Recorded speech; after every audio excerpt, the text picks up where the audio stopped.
1972 வருஷம் by election திண்டுக்கல்ல நடக்குது.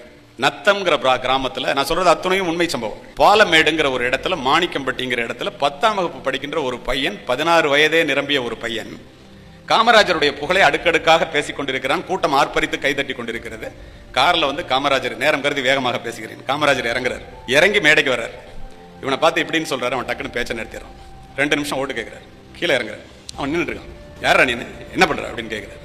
10வது படிக்கிற, தொலைச்சு விடுவார். 10வது படிக்கிற பயிலுக்கு இங்க என்ன அரசியல் கூட்டம்? அரசியல்ல எவன் தோத்தா என்ன, எவன் ஜெயிச்சா என்ன? இங்க என்ன சுதந்திர போராட்டமா நடக்குது? அவன் முகம் வாடி போகுது. பொது வாழ்க்கை என்ன உனக்கு பிடிக்க மாட்டான்னு கேட்கிறாரு. ஆமாங்கய்யா, முட்டாப்பையில இப்ப நான் பேசினேன்ல, நீ பேசும்போது அப்படியே அடுக்கடுக்கா சொன்னியா, காமராஜர் வந்து ஃபேக்டரியை கட்டினாரு, அணையை கட்டினாரு, மலையை உடைச்சாரெல்லாம் சொன்னியடா. அதெல்லாம் 2 IAS IPS ஆஃபீஸரை பார்த்து தாண்டா நான் கேட்கறேன், அவங்ககிட்ட கேட்டுக்கிட்டு தாண்டா நான் செய்யறேன். பேசாம படிச்சு கலெக்டர் ஆயிடுறா, அரசியல் வேண்டாண்டா, IAS IPS ஆயிடுறா அப்படிங்கிற. அவன் IASங்கிற வார்த்தை, கலெக்டருங்கிற வார்த்தையை கேள்விப்பட்டதே இல்லை. நொங்கு உருளையை உருட்டிட்டு மேல ஏரோப்ளைன் போனா, ஏரோப்ளைன் போகுது அப்படின்னு பட்டன் இல்லாத டிராயரை முடிஞ்சுக்கிட்டு ஓடினவன் நானு. பாலமேடு கிராமத்துல அவர் சொல்றாரு, 1983ஆம் ஆண்டிலே தமிழிலே படித்து, தமிழ்ல MA முடித்து, தமிழ்ல IAS எழுதி ஒரு மாணவன் முதல் முறையாக வெற்றி பெறுகிறான். ஒரிசால போய் சேர்றாரு. ஒரிசால சீஃப் செக்ரட்டரி வரைக்கும் போறாரு. மைண்ட் ட்ரீன்னு ஒரு அமைப்புல 400 கோடி ரூபாய் பணம் வாங்கி கேன்சர் இல்லாத உலகத்தை உண்டாக்க வேண்டும் என்று ஒரிசால ஏழைகளுக்கு இலவசமாக ஒரு மாபெரும் மருத்துவமனை அமைக்கிறார். காஷ்மீர்ல எலெக்ஷனை சட்டம் ஒழுங்கு சரியா நடத்தணும், இந்தியா பூரா ஒரு அதிகாரியை தேடுங்கிறாங்க.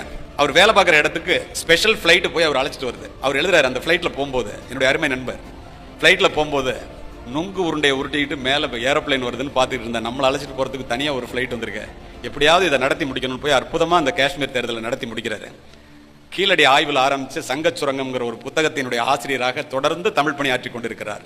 திண்டுக்கல்லிலே பாலமேடு கிராமத்திலே சாதாரண விவசாய குடும்பத்திலே பிறந்த அந்த நண்பர் சொல்லுகிறார், எப்பெல்லாம் நான் வந்து சென்னையில் வந்து பீச் ரோட்டில் நடந்து போனாலும் 2 குழந்தைங்களை பிடிச்சிக்கிட்டு காமராஜர் நிற்பார்.